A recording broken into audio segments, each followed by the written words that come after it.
Bismillahirrahmanirrahim. Alhamdulillah Rabbil Alameen. Wassalam ala Rasulullahi wa ala alihi wa sahbihi wa sallam. Assalamu alaikum wa rahmatullahi brothers and sisters. When our Khilafah has been re-established, and when the Shara has been made sovereign, and when the systems of Islam have been implemented based on the Aqidah, and when the army has been unified and is up and rolling, and when we hear takbir, takbir from Amir al-Mu'minun al-Junnah, and when the Salah has been established, and when the Zakat has been collected, as Abu Bakr did, when he refused after Rasulullah passed away not to collect the Zakat, even if it was the amount of a rope. This will be the time when we can rejoice, and a time when the ayah will be, the surah will be relevant, when Allah subhanahu wa ta'ala says, إِذَا جَاءَ نَصْرُ اللَّهِ وَالْفَتْحُ وَرَأَيْتَ النَّاسَ يَدْخُلُونَ فِي دِينِ اللَّهِ أَفْوَاجًا فَسَبِّحْ بِحَمْدِ رَبِّكَ وَاسْتَغْفِرْ إِنَّهُ كَانَ تَوَّابًا. What did this surah mean? This surah meant that Rasulullah's mission was complete, and Islam was dominant for the Arabian Peninsula. The Quraysh rule was over. The idols were smashed. Islam was implemented.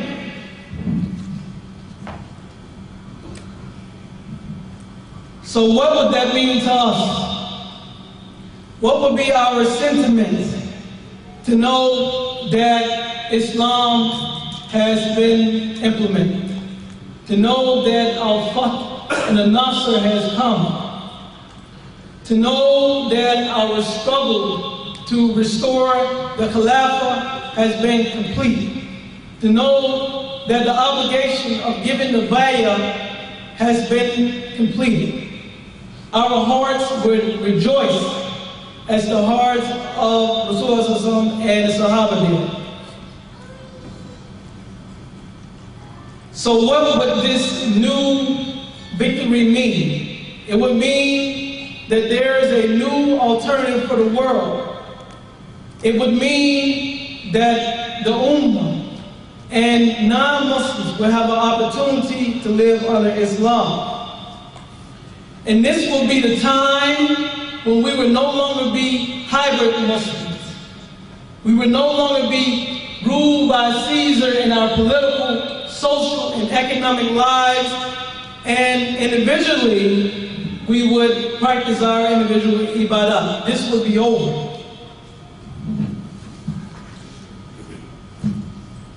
How would our lives be under the Khilafah? I will talk about three aspects of our lives. Number one, the political system. Number two, the social system. And number three, the economic system. So, we should know that the systems go hand in hand, and they're interdependent. So, when the political system unifies the land, and our resources have been united, this means it will give the Ummah and men the wealth in order to fulfill their roles as the providers of the family. So what else? How would our political lives be? The first thing is that the rule will be established. Islam will be made supreme in the land. Islam will be the ruling system in the land. And what would this mean for us? This would mean that our aqidah, our creed, is consistent with the systems that we live under. What else? unity. Under the Khilafah, we would be unified. One state, no 57 states, but one state.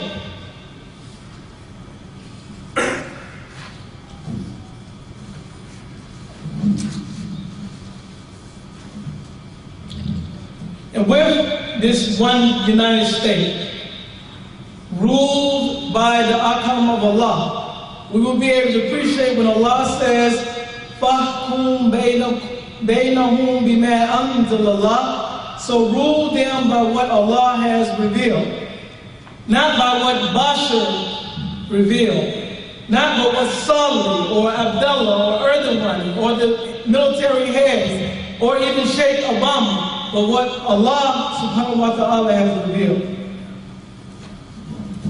And what will this do? This will mean that we will be ruled not by systems of shaitan or systems of taghut, but by Allah subhanahu wa ta'ala, what He has revealed. Our political unity would mean that there would be no borders. We wouldn't need passports, as what happened throughout the history of the Islamic State in Medina, all the way up into the Ottoman state. No borders. This would mean that we would break down the nationalism, and we would break down the asabiya, and break down the things that divide us, as what we saw in the first state, the Medina state, that was established by Prophet Muhammad sallallahu alaihi wasallam. We saw the Ansar and the Muhajirin as brothers in iman and belief, and also in practice. For the Sahaba shared land, they shared wealth, they shared inheritance, they shared everything. And we can appreciate the ayah when Allah says, إِنَّمَا الْمُؤْمِنِينَ إِخْوَةٌ فَأَصْلِحُوا بَيْنَ أَخَوَيْكُمْ وَاتَّقُوا اللَّهَ. The believers are but one brotherhood, so make peace and reconciliation with your brothers, and fear Allah subhanahu wa ta'ala. Muslims became brothers and sisters in everything. And this is what's needed today. When you look around this room, you see brothers who are different groups, different ethnicities, quote unquote, different races, different countries. What's needed is the Islamic Khilafah in order to unify Muslims. So what else? Under the Khilafah, under the Islamic State, the military will be in the hands of the Muslims.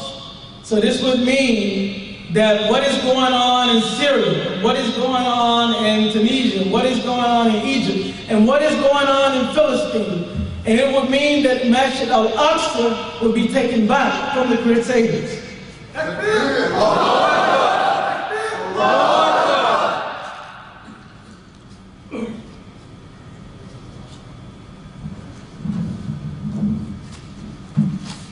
Number two, how would our social lives be? First, our children and our families and our wives and our husbands will be cultured with the deen of Islam, to have taqwa.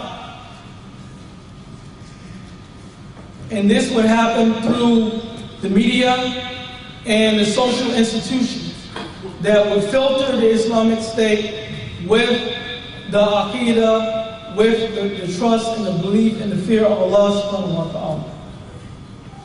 Men and women would know their purpose in life. Children would know their purpose in life. They would be cultured to fear Allah, and they would be raised on the aqidah of Islam. And so how would this affect us? The brothers and sisters who are in the urban areas, they would have an opportunity to raise their children in the right way, and we wouldn't see any pimps and prostitutes and sexual degradation, and we wouldn't feel the value in our humanity, and we will understand our relationship to the Creator. This was the case in the past with the Islamic State. It produced this taqwa, so much in fact that even non-Muslims went to jihad, sacrificing sacrificing for the state. Under the social system, we would see a dress code implemented. Therefore, what we see today, with women being uncovered and men being uncovered, and that this order would be addressed. And we wouldn't have to fear that we're looking at something that Allah subhanahu wa ta'ala does not want us to look at. There will be no free mixing, which will cut down on the sexual zina that we see rampant in today's society.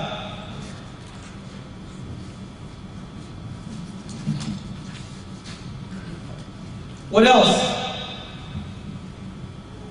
We would be unified under one ummah that's 1.5 billion strong.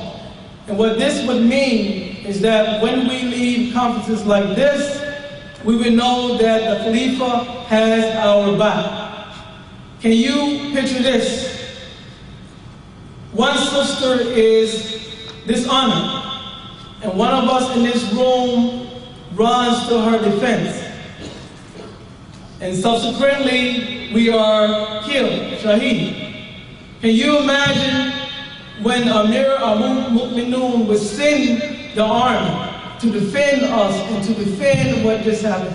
This would happen in the past under the Medina state, when one sister was disgraced and the brother came to her aid and was killed, and Rasulullah marched on this area for 15 days until the tribe submitted.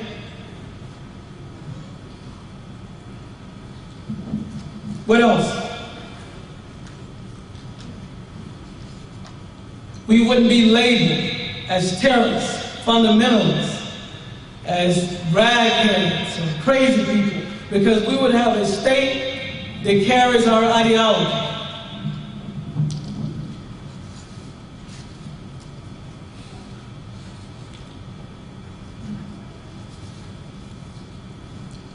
In conclusion, the absence of the systems of Islam is the source of our problems and suffering and its desire for revolution. Once the Khilafah has been reestablished, our problems and suffering will disappear, and the crusaders of Shaitan will be pushed back again. And this ummah would rise and carry Islam as a state to the world. And this would be a time of rejoice, not just for us, but for humanity. For Allah said, وَمَا هُوَ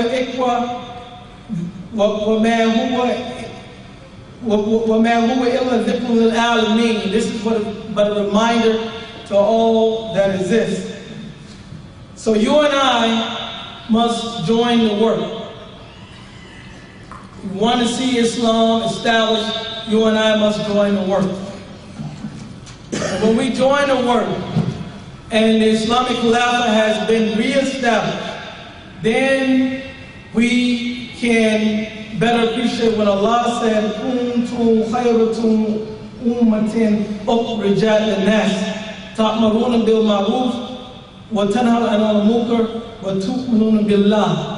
And you are the best of ummahs ever raised up from mankind, because you enjoin the ma'ruf and forbid the munkar, and you believe in Allah. And this will be a time when our release will be consistent with our system, and we will no longer be hybrid Muslims, ruled by Caesar in our outer life and only practicing Islam in our inner lives.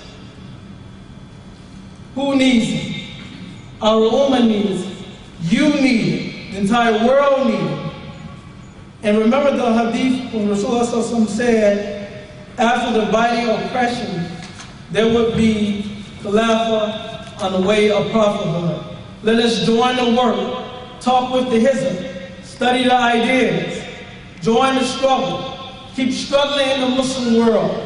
Ya Shabab, Ya Ikhwan, the world needs the restoration of Khilafah. Jazakallah khair for listening. Assalamu alaikum.